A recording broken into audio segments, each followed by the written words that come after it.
So it's Sunday morning.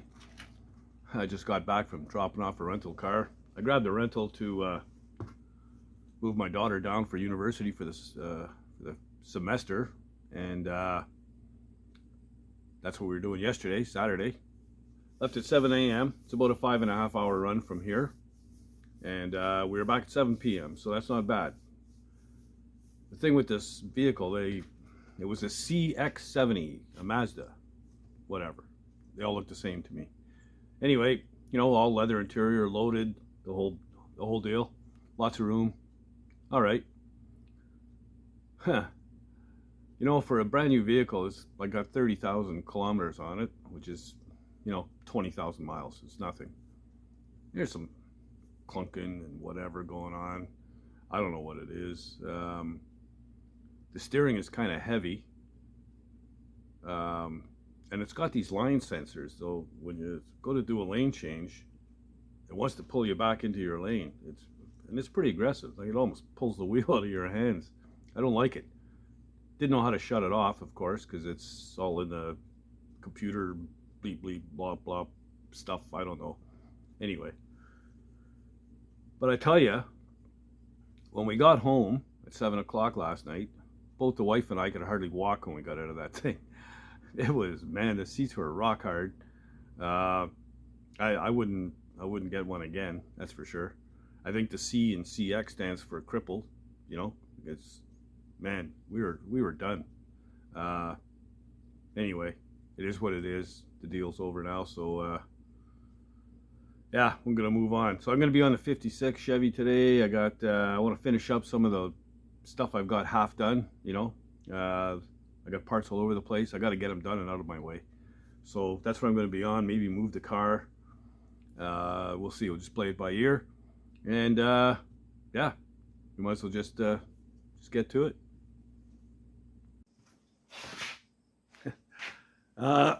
Okay. So going back to the previous video, I was on the bumper. I've got it all finished up and ground, ready to go. There's a little bit of body work to do on it. I'm going to get that done, get it ready for primer. I picked up primer on Friday. Gallon of primer, quart of hardener, and a gallon of reducer. $375. Unbelievable. It just keeps going up. Like, every time I buy it, it's up. Anyway, as to the bumper, a lot of comments on that in the previous video. There were suggestions of a chrome wrap, something I might look into, but again, that's an expense. One guy told me he just bought 2 brand new bumpers for $600 a piece. He's definitely in the US, not in Canada, and there's a huge difference, man.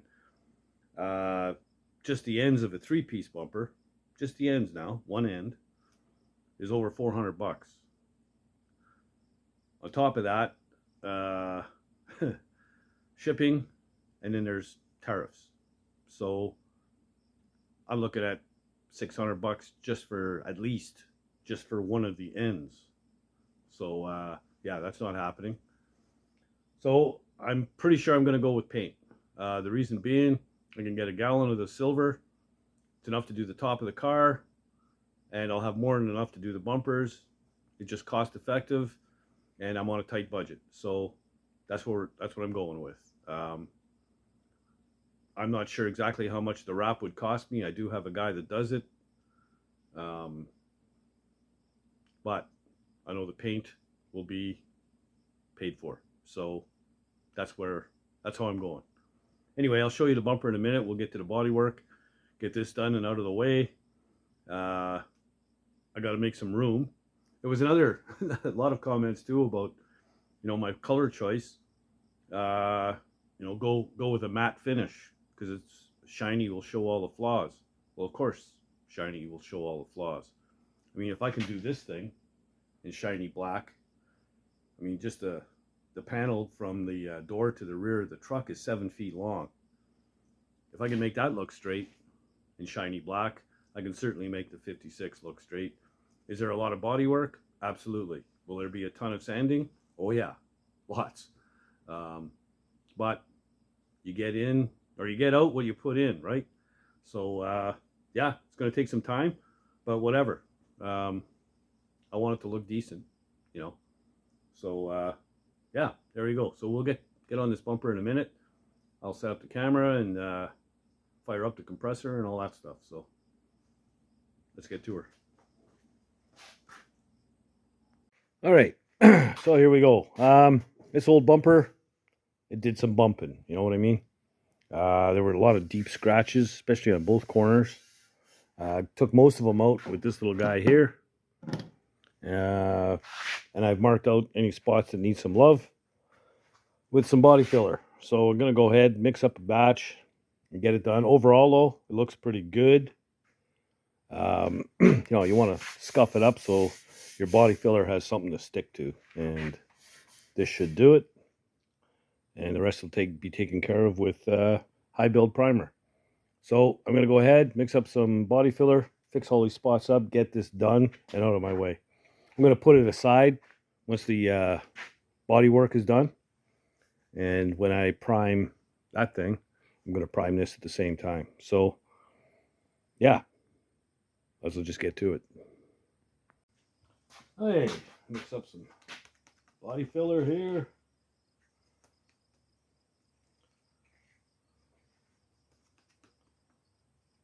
A lot of guys ask what I use. I use Rage Ultra. It's the best one I've used so far anyway.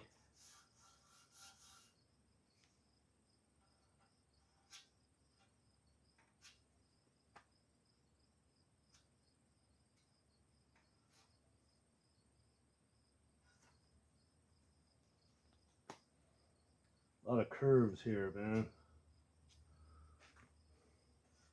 Compound curves. This and that kind of curve.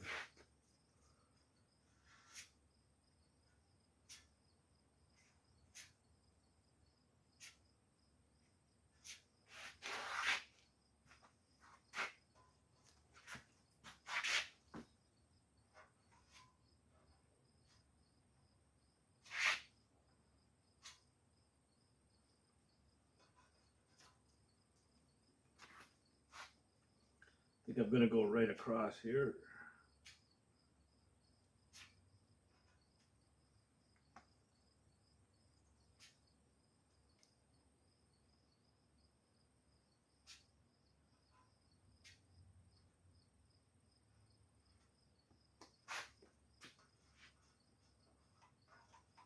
Oh, get off of there.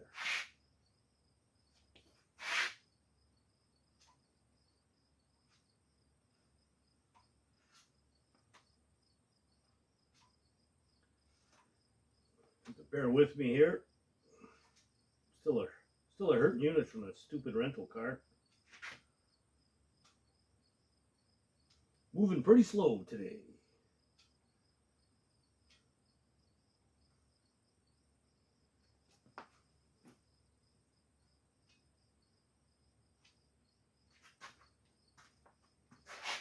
Get this little lip here.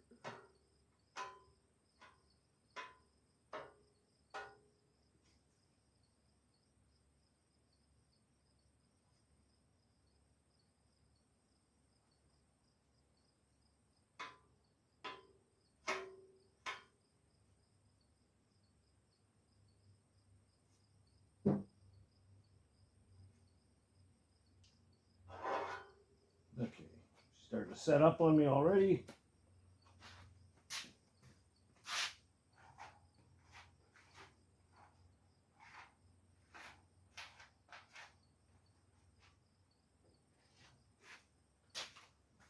There we go.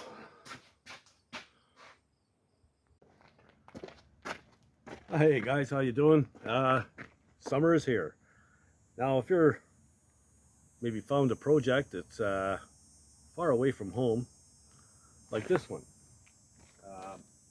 This was in Manitoba, and I had just seen a couple of pictures of it. But I got it shipped here from Wolf Train Services Limited, and along with two other cars at the same time.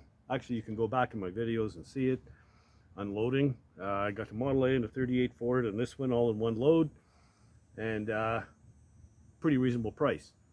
So, having said that, if you found a project anywhere in Canada, even in the US for that matter, I'm not sure how the tariff thing and all that's going to work out, but within Canada, coast to coast, Ian at Wolf Train Services will get you there, and or get your vehicle to you. He specializes in field cars, non-running vintage cars, trucks, and he does parts as well. He also has access to an enclosed trailer if you found a really nice car that you want it shipped in an enclosed trailer. So yeah, at the end of this video, I will post Ian's contact info under comments, and you can take it from there. It's out of my hands. Have a good day. Alright, so this will probably take 2 or 3 coats. I expect there to be a couple of high spots, especially in this section here. The rest might be alright.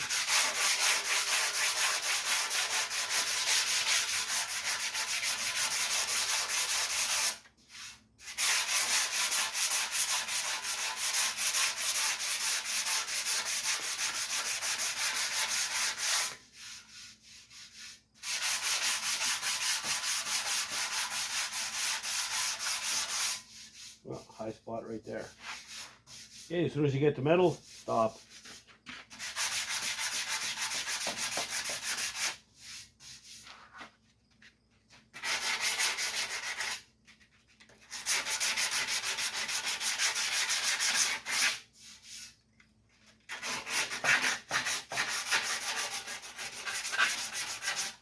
Should use my roundy one in there.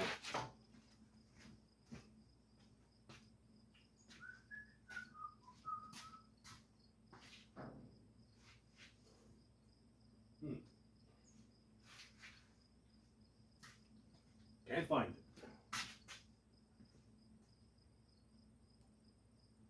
it. Tell you, I spent half my life looking for stuff.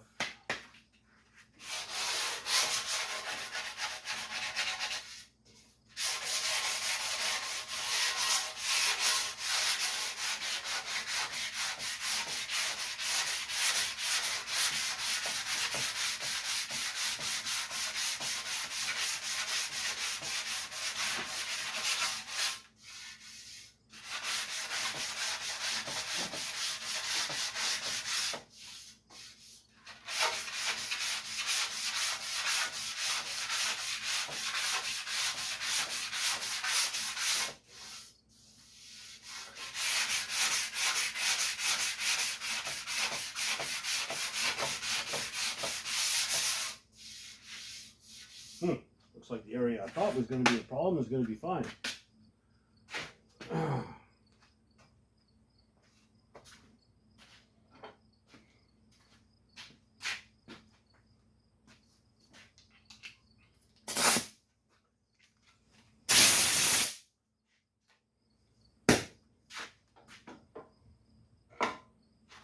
So the mop on my head is getting out of hand. Gonna get the wife to come out later and give me a little trim, you know what I mean?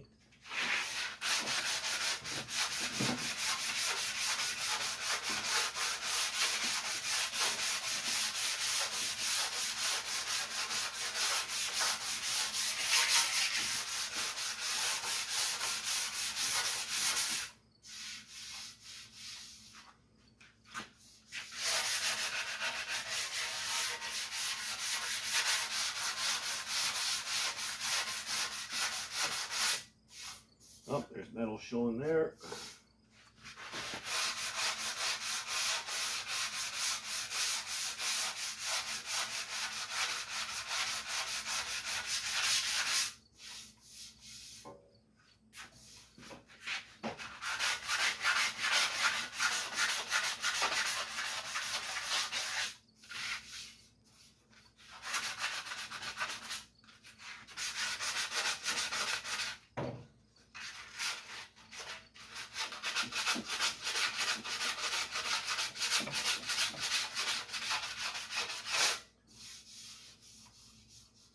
This kind of being the underside, not too worried about it.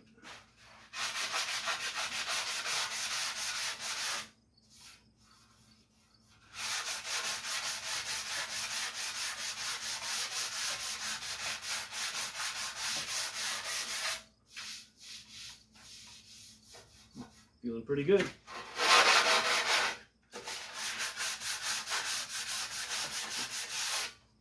Another high spot there.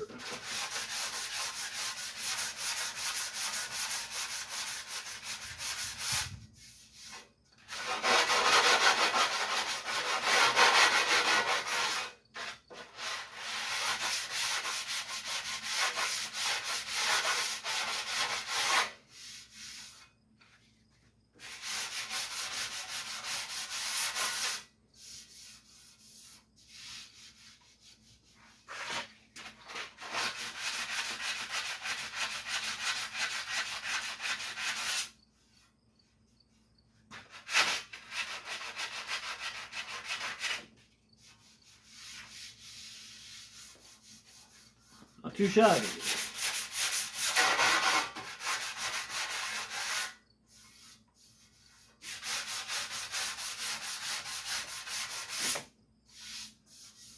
I think one more little skim will do that.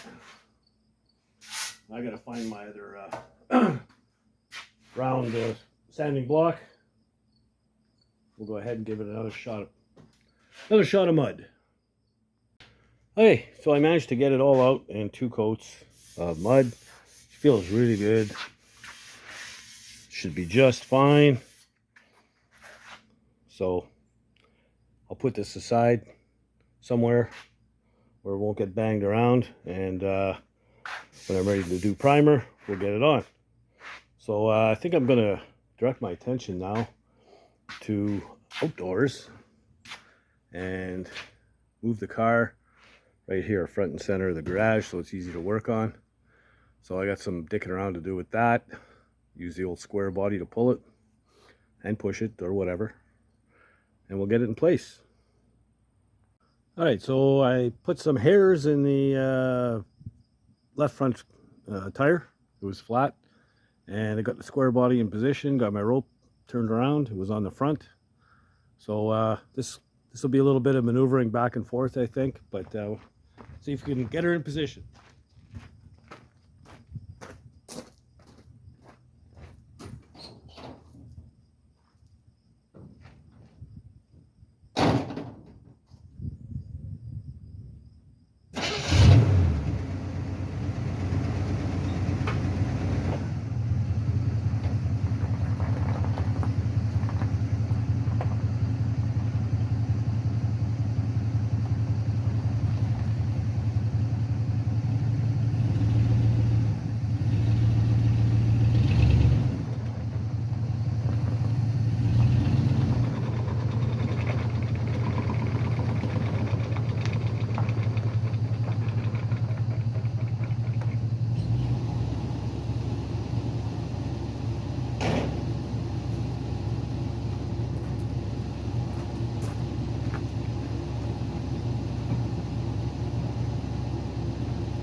Well, that was a lot easier than I thought it would be.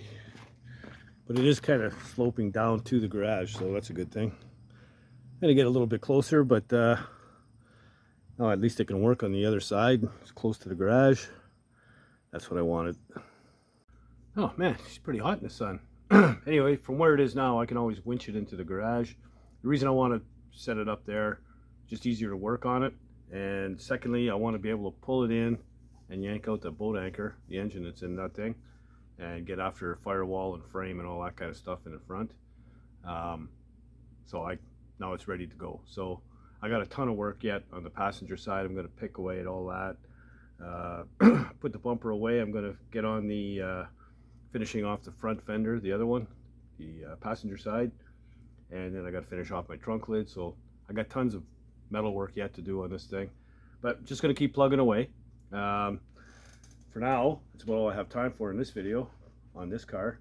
I'm going to be getting on body filler work and sanding on the Fargo shortly, right after I make this video. And yeah, just carry on. Like I said, just keep picking away at it. Eventually it'll come together, you know. It's going to take some time, so just the way it is. I am going to cover this thing front to back, everything I do to it. So you know, if you're into the car, into the 56 Chevys, Tri-5s in general, I'm not going to skip anything on that car. I'm going to show everything. So some of it's dull, some of it's boring, some of it is very dramatic and exciting. So you know, got to take the good with the bad. So or the bad with the good, I should say. Anyway, it is what it is. So you know, if you like the content, please subscribe. Don't be shy. Like the video, leave comments. I enjoy the comments. Got a whack of them in the last video.